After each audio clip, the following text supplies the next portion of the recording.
In today's video, I want to show you how easy it is to flush your water heater. Now, you may have not known this, but it's recommended that you flush your water heater every 6 months.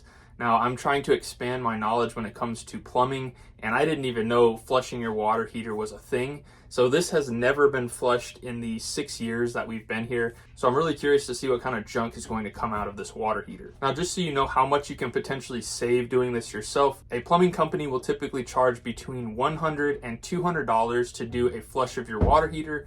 This takes about 20 minutes, and all you need is a water hose and a flathead screwdriver. So let's get right into it. All right, so here is our water heater that we're going to be flushing today.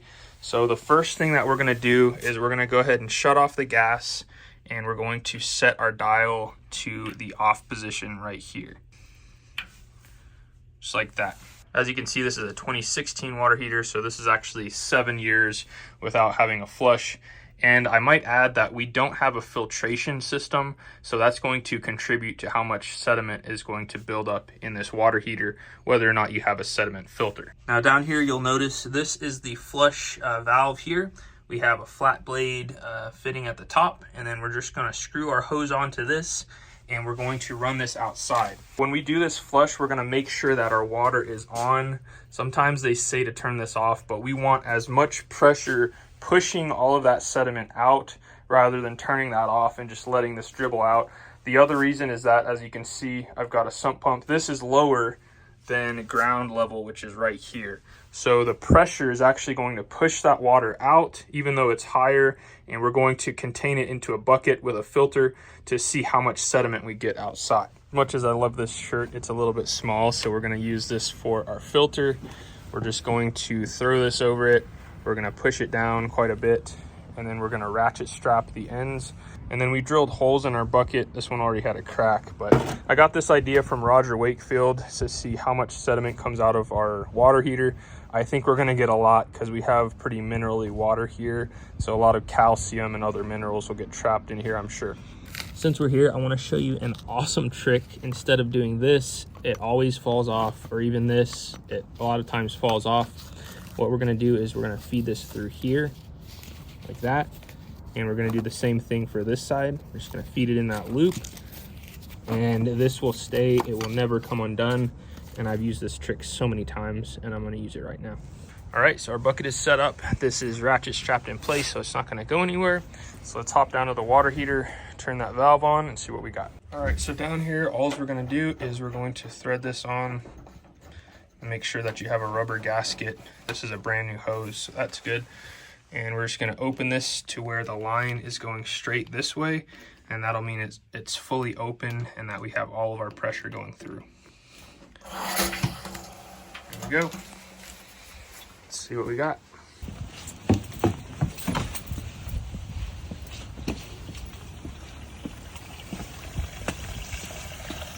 Oh boy.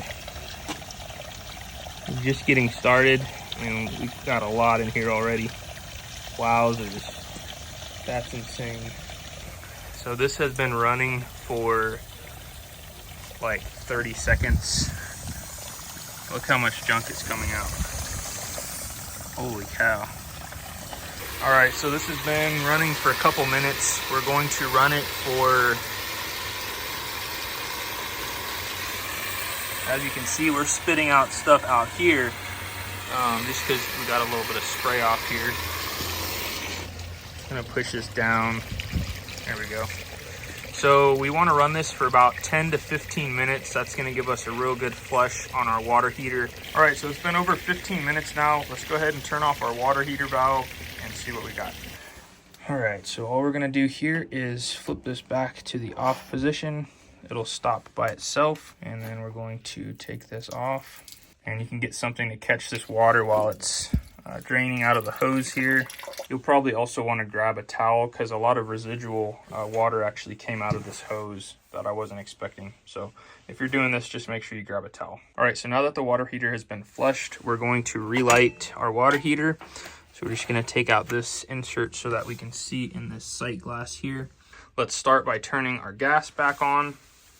And what we're gonna do is we're gonna set this to pilot. We're gonna press down, and after a few seconds, we're going to press in this little green button right here. Just gonna press it a few times while simultaneously holding this down. As we hold this, we can see that blue flame. That's our pilot. We're continuing to hold this. We typically want to hold it for about 20 seconds or so. Sometimes you have to hold it for over a minute. So I just let off and our flame is still lit. So we're good to go. Now that the pilot is lit, we're going to move this dial over to on and we'll hear this water heater turn on. Now we can see the flames running. So we're good to go. Let's go ahead and put this back on and then our cover, and we'll be completely finished with this job. Now, time will tell if this actually leaks. We might have to put a cap on it, but that's another advantage to flushing this regularly. I would say at least once a year, but the more the better. You can keep that inside clean. But when we exercise this, it's going to keep that from seizing up and potentially leaking. So that's also an advantage there. Alrighty guys, holy cow. Some nasty junk. So this is just with this random t-shirt. It has some pretty large holes, especially after stretching a bit. But as you can see, this is calcium, really hard stuff that you really don't want to have in your plumbing. And as you can see, there's also some bits that didn't even get caught in here.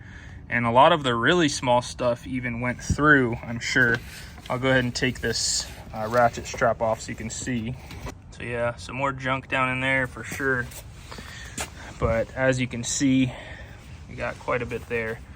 So definitely a good thing to flush your water heater.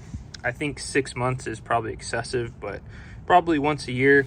And especially if you guys can do this yourself, you can save upwards of $400 a year. So that can add up pretty quickly. Another quick tip is if your water heater is, say, cranked up to a higher level, and a lot of that efficiency is going out of the window because you're heating your water and you're mixing colder water to get to the right temperature. So the trick is to turn this down 1 notch at a time until it's noticeable. When it is noticeable, you can turn it back up 1 notch. So mine was on A. I'm going to turn it down to this, which is I think the ideal setup. And if I don't notice a difference, I'm going to turn it down 1 more notch and then go from there. Well guys, it is that easy to flush the tank on your water heater. Now if you're doing this every 6 months and you're getting charged $200 every time, over the span of the warranty of a water heater, which is typically 6 years for a tanked version, that can equate to $2,400 savings if you know how to do this, and all you need is a water hose and a flathead screwdriver. So huge savings for you as a DIYer. Now, as you probably saw behind me, we're converting this to a tankless water heater. I'm going to be doing a video real soon on pros and cons of a tanked water heater versus a tankless. So as soon as that drops, it'll be available right here. Check it out, and until next time, you guys be safe. Later.